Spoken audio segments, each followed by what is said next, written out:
혹시 그거 아세요? 예전에 인간 게놈 프로젝트에서 사람 한 명의 유전체를 분석하는데 와, 27억 달러가 들었대요. 우리 돈으로 3조 원이 넘는 돈이죠. 아, 정말 어마어마한 금액이었죠. 그런데 오늘날 이 비용이 단돈 200달러까지 떨어졌습니다. 바로 오늘 우리가 다룰 기업 일루미나 덕분에요. 네. 그 속도가 정말 믿기지 않을 정도예요. 반도체 성능이 2년에 200씩 좋아진다는 그 유명한 무어의 법칙 있잖아요. 네네, 알죠. 그걸 아득히 뛰어넘는 수준의 발전인 거죠. 아마 인류 역사상 기술 비용이 이렇게까지 떨어진 분야는 거의 없을 거예요. 맞아요.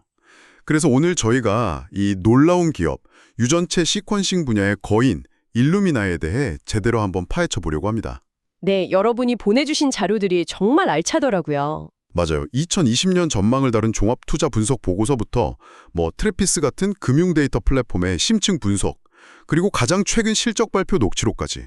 네, 회사의 최신 기술 발표 자료도 있었고요. 덕분에 저희 목표도 아주 명확해졌습니다. 어떤 목표죠? 이번 시간을 통해서 이 일루미나라는 회사가 어떻게 시장의 지배자가 됐는지, 또 회사를 거의 침몰시킬 뻔했던 그 논란은 뭐였는지, 아, 그 사건이요. 그리고 가장 중요하게는 과연 이 거인이 미래를 위해서 어떤 그림을 그리고 있는지, 이걸 함께 따라가 보는 거죠. 좋습니다. 그럼 그 시작점부터 가보죠. 일루미나를 흔히 DNA 시셔닝 합계의 인텔이라고 부르잖아요. 네, 아주 정확한 비유예요. 예전에 모든 컴퓨터에 인텔 인사이드 스티커가 붙어있던 것처럼 유전체 연구에서는 일루미나 인사이드가 거의 공식이었던 거죠. 그렇죠. 그 제국의 중심에는 SBS라는 독점 기술이 있습니다. Sequencing by Synthesis, 우리말로는 합성 기반 시퀀싱이라고 하는데요. 아, 그게 2007년에 솔렉사라는 회사를 인수하면서 얻은 기술이죠? 맞습니다. 약 6억 달러를 들였는데 이게 그야말로 게임 체인저였어요. 원리가 정말 기발하더라고요. 분석할 DNA를 아주 잘게 수백만 조각으로 나눈 다음에 네, 거기서부터 시작이죠. 그 조각마다 염기 종류별로 다른 색깔의 형광 표지를 붙이는 거잖아요. 맞아요. 마치 DNA 조각들이 각자 다른 색깔의 작은 전구를 달고 있는 셈이에요. 그리고 그 다음이 핵심인데 뭔데요? 이 수백만 개 조각을 동시에 병렬적으로 복제해 나가는 거예요. 염기가 하나씩 달라붙을 때마다 해당하는 색깔의 불빛이 반짝하고 터져 나오거든요. 아하, 그럼 초고속 카메라가 그 불빛이 터지는 순서를 사진 찍듯이 착착 기록해서 염기 서열을 읽어내는 방식이죠. 그러니까 수백만 개가 동시에 반짝거리는 걸 보고 순서를 맞히는 거군요. 와, 이 대량 병렬 처리, 이게 바로 비용을 획기적으로 낮춘 비결이었네요. 바로 그겁니다. 그리고 기술은 계속 발전해서 2022년에는 XLEAP SBS라는 차세대 기술까지 나왔어요. 이걸로 분석 속도랑 정확도를 99.9% 이상으로 더 끌어올렸는데 네, 사실 자료에서 제 눈길을 끈 건 좀 다른 부분이었어요. 어떤 부분이요? 바로 분석에 필요한 시약을 상온에서 보관하고 배송할 수 있게 만들었다는 점이에요. 원에는 안 됐나요? 그럼요. 이전에는 전부 냉장 유통, 콜드체인이 필수였거든요. 이게 별거 아닌 것 같아도 물류 비용이나 편의성 면에서는 엄청난 혁신인 거죠. 그렇겠네요. 더 많은 연구실이나 병원에서 훨씬 쉽게 쓸 수 있게 문턱을 낮춰준 거니까요. 정확합니다. 기술력도 대단하지만 이걸 돈으로 연결하는 방식은 더 영리한 것 같아요. 그 유명한 면도기와 면도날 모델? 이걸 그대로 가져왔더라고요. 네. 일루미나는 이 사업 모델을 바이오 업계에서 거의 예술의 경지로 끌어올렸죠. 일단 시퀀싱 장비, 즉 면도기를 연구소나 병원에 설치해요. 네. 처음엔 장비 가격이 좀 부담될 수 있지만 한번 설치하고 나면 그때부터가 진짜 돈을 버는 시작인 겁니다. 분석할 때마다 계속 필요한 고마진 소모품, 그러니까 시약 키트나 플로우셀 같은 면도날을 팔아서요. 그렇죠. 저 자료에 나온 숫자 보고 정말 깜짝 놀랐어요. 전체 매출의 거의 70% 이상이 바로 이 소모품에서 나온다는 거예요? 심지어 더 놀라운 건 노바식 6000이라는 고성능 장비 한 대가 1년에 벌어들이는 소모품 매출이 얼만데요? 70만에서 80만 달러, 우리 돈으로 거의 10억 원에 달해요. 와, 장비 한 대가요? 1년에 10억 원을요? 네. 장비 한 대가 스스로 돈을 벌어오는 완벽한 현금 흐름을 구축한 거죠. 이게 바로 지난 10여 년간 누구도 넘볼 수 없었던 일루미나 제국의 근간이었습니다. 장비 한 대가 10억을 벌어온다니 정말 완벽한 제국처럼 들리는데요. 그런데 자료를 보면 이 완벽해 보이던 제국을 한순간에 뒤흔든 결정적인 실수가 있었어요. 바로 그레일이라는 회사 때문이었죠. 그레일 인수 사태. 이건 정말 일루미나 역사상 가장 큰 위기이자 뭐랄까 경영진의 오만함이 부른 참사라고 할 수 있어요. 2021년이었죠.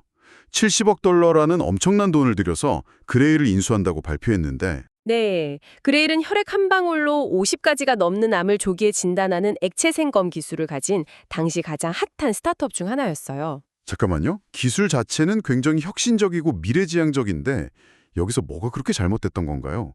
상식적으로 잘 이해가 안 가는 게 아니 세계적인 기업이 규제 당국 승인도 받기 전에 인수를 강행했다는 점이거든요. 바로 그게 이 사건의 핵심 질문이에요. 왜 그랬을까요? 그렇게 명백한 위험을 왜 감수하려고 했을까요? 그만큼 그레일 기술이 절실했던 건가요? 당시 일루미나 경영진은 시장 지배력에 대한 자신감이 너무 컸던 것 같아요. 그레일은 유럽에서 실질적인 사업을 안 하니까 유럽연합 승인은 필요 없다. 이런 논리를 내세우면서 그냥 밀어붙인 거죠. 와, 미래 성장 동력을 선점하려는 조급함, 그리고 자신들의 영향력을 과신한 일종의 오만함이 결합된 결과라고 분석가들은 보고 있어요. 그 대담한 도박의 결과는 정말 처참했죠. 유럽연합은 이걸 총기 난사, 그러니까 심판 총소리가 울리기도 전에 달려나갔다고. 네, 건 점핑이라고 규정했죠. 그러면서 벌금을 무려 4억 3,200만 유로, 우리 돈으로 6천억 원이 넘게 부과했잖아요. 주가는 75%나 폭락했고요. 여기서 그 유명한 행동주의 투자자 칼 아이칸이 등장하죠. 아, 칼 아이칸. 이건 역사상 최악의 M&A 중 하나다. 이렇게 맹비난하면서 이사회를 그냥 뒤흔들기 시작했어요. 결국 그의 압박으로 이사회 의장이 해임되고 CEO마저 사임하게 됩니다. 정말 한편의 드라마였죠. 네. 새로운 경영진은 결국 오랜 법정 다툼 끝에 2024년 6월 그레일을 다시 분사하기로 결정했고요. 그렇다면 투자자 입장에서 이 길고 긴 드라마가 주는 의미는 뭘까요? 두 가지를 기억해야 합니다. 첫째, 일루미나가 분사된 그레일 지분 14.5%를 여전히 갖고 있어요. 그래서 나중에 그레일이 성공하면 그 과실을 일부 얻을 수 있다는 점. 네. 그리고 둘째, 이게 훨씬 더 중요한데요. 그레일이라는 돈 먹는 하마가 재무제표에서 사라졌다는 겁니다. 자료를 보면 2023년 2분기에만 그레일의 운영 손실이 2억 4만 달러였어요. 이 거대한 부담을 털어내면서 회사가 드디어 핵심 사업에 다시 집중할 수 있는 여력을 찾게 된 거죠. 그렇군요. 그럼 그레일이라는 큰 짐을 내려놓은 지금 일루미나의 핵심 사업 현황은 어떤지 한번 들여다보죠. 가장 최근인 2025년 4분기 실적 발표 자료를 보면 그림이 꽤 복잡해 보여요. 네, 맞아요. 2025년 전체 매출이 43억 4천만 달러로 전년이랑 거의 비슷했어요. 겉으로만 보면 성장이 완전히 멈춘 것처럼 보이죠? 그렇죠. 하지만 여기서 중국이라는 변수를 싹 걷어내고 보면 전혀 다른 이야기가 펼쳐집니다. 맞아요. 저도 그거 보고 놀랐어요. 중국을 제외한 나머지 시장만 떼어놓고 보니까 4분기에 7% 성장하면서 뚜렷한 회복세를 보이더라고요. 네, 특히 인상 깊었던 건 임상용 소모품 매출이었어요. 아, 저도요. 중국 외 시장에서 무려 20%나 성장했죠. 이건 암 진단이나 희귀 질환 검사처럼 실제 병원에서 일루미나 기술 사용이 폭발적으로 늘고 있다. 이런 신호로 봐도 될까요? 정확합니다. 연구용 시장의 성장세는 다소 주춤하지만 실제 환자를 대상으로 하는 임상 시장이 새로운 핵심 성장 동력으로 자리 잡고 있다는 아주 긍정적인 신호죠. 그런데 네. 하지만 바로 이 지점에서 중국 문제가 다시 발목을 잡아요. 중국은 한때 가장 큰 기회의 땅이었지만 지금은 가장 큰 골칫거리가 됐어요. 미중 갈등 때문에 중국 정부가 일루미나를 신뢰할 수 없는 기업 명단에 포함시키면서 수출길이 거의 막혔고 설상가상으로 가장 위협적인 저가 경쟁사인 MGI의 본거지가 바로 중국이기도 하잖아요. 정말 이중고죠. 네. 그래서 회사가 내놓은 2026년 가이던스를 해석할 때도 이 점을 주의 깊게 봐야 해요. 총 매출 목표를 45억에서 46억 달러, 약 4에서 6% 성장으로 제시했는데 여기에 함정이 좀 있어요. 어떤 함정이죠? 최근 인수한 소마로직에 예상 매출이 포함된 수치거든요. 아, 그렇군요. 그렇다면 소마로직과 중국을 제외한 순수한 본업의 성장률, 그러니까 유기적 성장률은 훨씬 낮아지겠네요. 맞습니다. 순수 유기적 성장률은 2에서 4% 수준으로 아주 보수적이에요. 트래피스 분석 잔료에서도 이 더딘 매출 성장을 가장 큰 위험 요인으로 꼽고 있었고요. 결국 단기적으로는 중국의 부진을 어떻게든 만회하고 폭발하는 임상시장의 성과를 극대화하는 게 가장 큰 과제겠네요. 그렇죠. 이런 더딘 성장세가 바로 일루미나가 다음 시대를 준비하기 위해 필사적으로 움직이는 이유겠군요. 이제 단순히 DNA 염기 서열을 읽는 유전 최악을 넘어서려는 움직임이 뚜렷해요. 자료에 계속 나오는 멀티오믹스라는 단어가 그 방향을 보여주는 것 같아요. 네, 멀티오믹스. 이게 일루미나의 미래 전략을 이해하는 가장 중요한 키워드입니다. 유전체, 즉 DNA 정보뿐만 아니라 단백질체, 전사체 같은 다양한 생체 정보를 통합적으로 분석해서 생명 현상을 훨씬 입체적으로 보려는 접근 방식이죠. 그러니까 DNA가 생명의 설계도라면 단백질은 그 설계도에 따라 실제로 집을 짓고 배관을 고치고 전기를 연결하는 일꾼에 비유할 수 있잖아요. 와, 아주 완벽한 비유예요. 설계도만 보는 것보다 일꾼들이 어떻게 움직이는지 같이 봐야 전체 그림을 알 수 있다는 거군요. 바로 그겁니다. 그리고 그 일꾼들을 들여다보기 위한 결정적인 한 수가 바로 2020년 1월에 인수한 소마로직이었어요. 네, 약 3억 5천만 달러를 들였죠. 네, 소마로직은 혈액 한 방울로 수천 개의 단백질을 동시에 측정하는 독보적인 기술을 가지고 있어요. 이 기술을 일루미나의 유전체 분석 기술과 결합하면 특정 유전자 변이가 어떤 단백질의 변화를 통해 질병으로 이어지는지 그 경로를 추적할 수 있게 되는 거죠. 와, 신약 개발의 패러다임을 바꿀 수도 있겠는데요. 엄청난 잠재력입니다. 단순히 데이터를 생산하는 걸 넘어서 그 데이터의 의미를 해석하는 단계로 나아가겠다는 의지가 보이네요.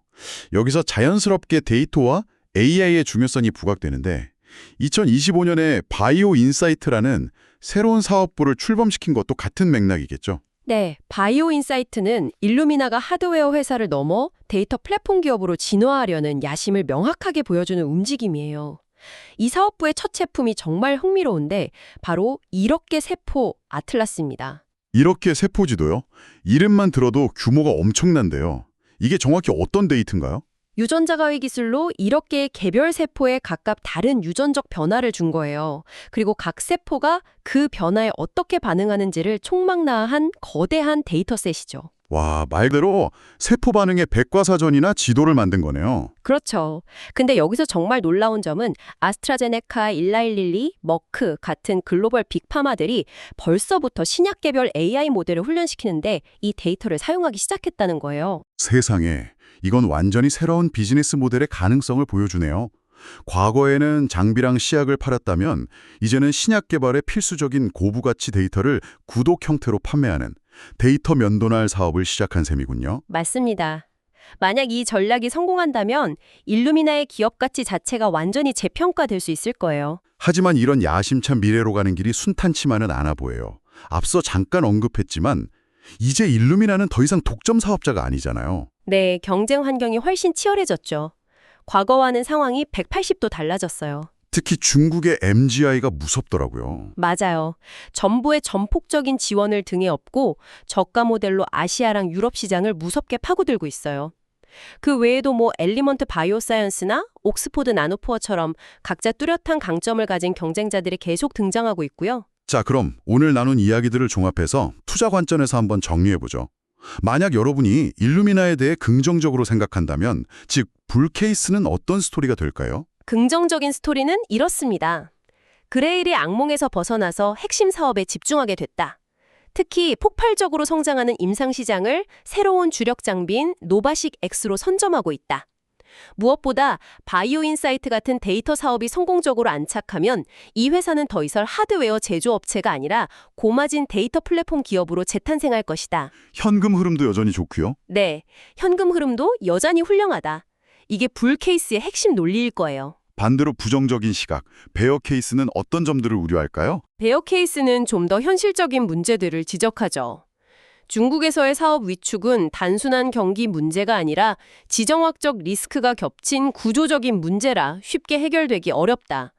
MGI를 필두로 한 경쟁 심화로 과거 같은 높은 마진은 이제 불가능하고 가격 하락 압력은 계속될 것이다. 그리고 소마로직 인수도. 그렇죠. 소마로직 인수는 미래를 위한 투자지만 단기적으로는 수익성을 악화시킬 것이고 무엇보다 지난 3년간 주가 수익률이 마이너스 110%에 달할 정도로 시장의 신뢰를 완전히 잃었다. 이런 점들이 가장 큰 우려사항이겠죠? 오늘 정말 깊이 파고들었네요. DNA를 더 빠르고 저렴하게 읽는 기술로 거대한 제국을 건설했던 일루미나, 네. 그레일 사태라는 큰 위기를 겪고 이제는 유전체 데이터를 넘어 단백질 정보를 더하고 AI로 그 의미를 해석하는 새로운 도전에 나서고 있는 모습이네요. 맞아요.